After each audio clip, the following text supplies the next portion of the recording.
여러분, 금전적인 풍요로움을 누리고 싶다면 화장실에 이것 하나는 꼭 놓아두세요. 아니, 최소한 금전적으로 어려움을 겪지 않으시려면 무조건 이것만은 화장실에 두지 마세요. 네, 부자들의 집에서는 절대 없는 이것이 항상 금전적으로 어려움을 겪는 사람들의 집에서는 버젓이 놓여져 있습니다.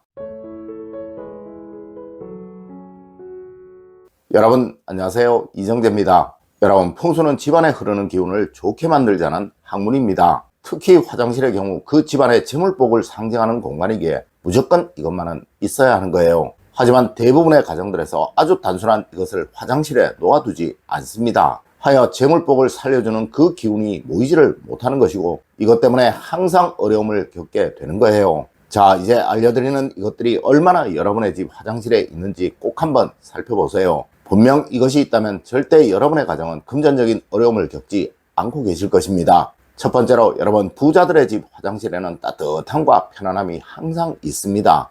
여러분, 우리 집의 재물복이 얼마나 좋은지를 알고 싶으시다면 제일 먼저 화장실에 들어가실 때 편안하다, 포근하다라는 느낌이 드는지 생각해 보시면 됩니다. 물론 이것은 어느 집을 방문하든지 마찬가지예요. 화장실에 문을 열어 깨끗하다라는 생각이 드는 가정은 무조건 일정 정도 이상의 부유로움을 가지고 있는 가정이라는 것이죠. 맞습니다. 화장실의 편안함과 청결함은 바로 돈이에요. 하여 미국의 부동산 업자들은 건물의 가치를 매길 때 이 화장실의 청결함과 편안함을 최우선적으로 판단을 한다고도 하죠. 여러분, 항상 화장실에 들어가시면 불편함이 없도록 하세요. 그러자면 겨울에는 따뜻하고 여름에는 시원해야겠죠. 또 환기가 안 되어 화장실에서 불쾌한 냄새가 나는 일 없어야겠죠. 여러분, 꼭 명심하십시오. 어느 집이든 어느 가게이든 어느 회사이든 이 화장실에 가는 것에 불편함을 느낀다면 그곳에서는 절대 부가 쌓이거나 모이지를 않게 됩니다. 네, 이는 풍수의 아주 기본적인 원칙이에요. 두 번째로, 부가 모이는 곳에 화장실은 항상 정리와 단정함이 있습니다.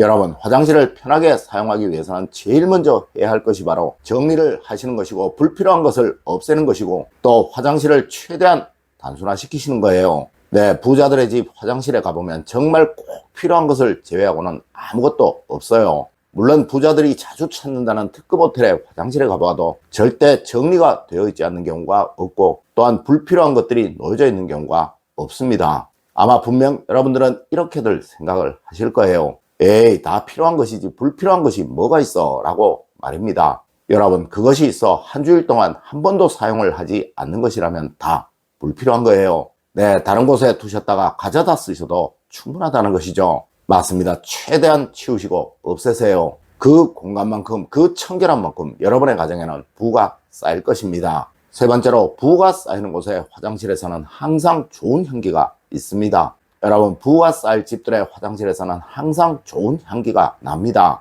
아니, 부자들의 집 화장실에 가보면 어느 곳이든 은은한 나무향이 나지 않는 곳은 절대로 없어요. 하지만 가난한 사람들의 집 화장실에서는 뭔가 이상한 쾌쾌한 텁텁한 또 불쾌한 냄새가 납니다. 여러분, 화장실에서 좋은 나무 향기가 나도록 만들어 보세요. 이는 풍수에서는 무조건적인 원칙이에요. 하여 과거 수백 년 이상 부를 이어갔던 고택들 중 그 어느 곳도 이 화장실 주변에 큰 나무들이 없는 곳이 없으며 현재에도 부자들의 집 화장실의 가장 기본적인 원칙이 바로 이런 나무향이 좋은 향기 제제가 화장실에 항상 있는 것입니다. 물론 사람들이 많이 찾는다는 백화점이나 그 외 대형 할인마트 등에도 거의 대부분 향기가 나는 것들이 화장실에 있습니다. 네, 이것이 바로 돈을 모으는 것이고 돈이 쌓이도록 만드는 거예요.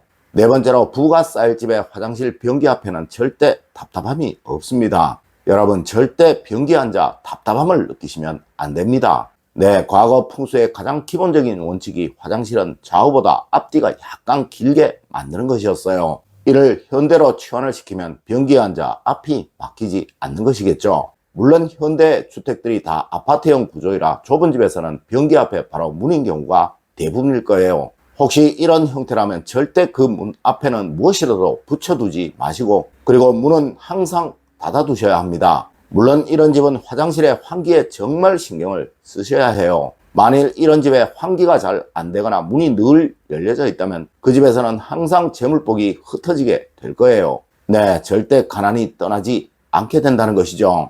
다섯 번째로, 부가 쌓일 집의 화장실에서는 유리가 많고 늘 이것이 깨끗합니다.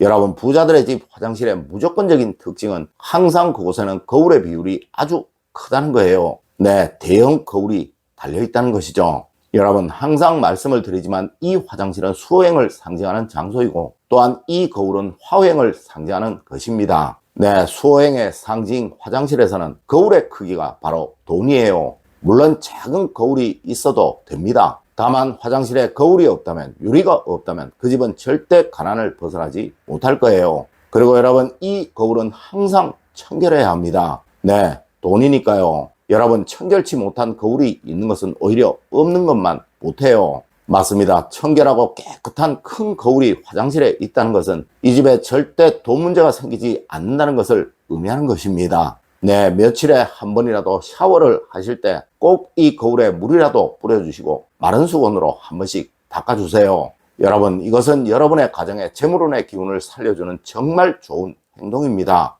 여섯 번째로, 부가 쌓이는 곳에 화장실에서는 늘 물을 담는 곳이 청결합니다. 여러분, 풍수에서는 물은 돈을 상징하는 대표적인 것이고, 또 이 물이 흐르고 막힘이 없다는 것은 이곳이 항상 풍요로움이 생기는 장소라는 것을 의미하는 것입니다. 네, 화장실에는 특히 물이 고여있는 곳들이 많죠. 맞습니다. 이곳이 더럽다면 그 집에는 항상 돈 걱정이 끊이지를 않게 됩니다. 여러분, 화장실에 변기안, 세면대, 욕조 절대 더럽지 않도록 만드세요. 얼룩이 없도록 만드십시오. 네, 이곳이 청결하면 절대 돈 걱정이나 돈으로 인한 갈등이 생겨나지 않게 됩니다. 여러분, 굳이 풍수를 모르시더라도 이 두 곳, 즉 화장실의 유리의 상태와 물을 담는 곳의 청결함만 보시더라도 누구나 이 집이 돈 문제가 있는 집인지 그렇지 않은 집인지를 쉬이 판단할 수 있다는 것이죠. 네, 그만큼 중요한 곳이니 꼭 신경을 쓰시도록 하세요. 일곱 번째로, 부가 쌓이는 곳에 화장실은 거실에서 바로 보이지 않는다고 했습니다. 여러분, 어느 집이든 거실에 앉아 화장실이 바로 보이게 되면 그 집은 풍수적으로 아주 좋지 못한 거예요. 네, 우리 풍수에서는 화장실은 항상 숨겨져 있어야 하고 또 쉽게 찾을 수 없는 곳이어야 한다는 것이 원칙입니다. 물론 그 이유는 화장실이 돈을 상징하는 곳이기에 돈처럼 숨기는 것이죠. 하지만 현대에는 이런 집들이 참 많을 거예요. 여러분, 혹시 여러분의 집이 이러시다면 화장실의 문은 항상 꼭꼭 닫아두세요. 네, 절대 열어두시면 안 됩니다. 이는 재물복을 잃는 아주 나쁜 행동이에요. 여러분, 간혹 풍수를 한다는 분들이 현관에서 화장실이 바로 보이면, 또 거실이나 주방에서 화장실이 바로 보이면 뭘로 막아두라느니 하는데요. 이는 옳지 않은 것입니다. 네, 다만 화장실의 문만 항상 닫아두셔도 충분하다는 것이죠. 여러분, 오늘은 화장실의 풍수에 관해 조금 심도 있는 말씀을 드렸습니다. 오늘 제가 알려드린 이야기 여러분들 꼭 명심하셔서 항상 여러분의 가정에 풍요로움만 가득하시길 기원드리며 오늘의 이야기를 마치도록 하겠습니다. 늘 올바른 학문과 올바른 지식을 여러분들께 전하도록 노력하겠습니다. 여러분, 긴 시간 감사드립니다. 감사합니다.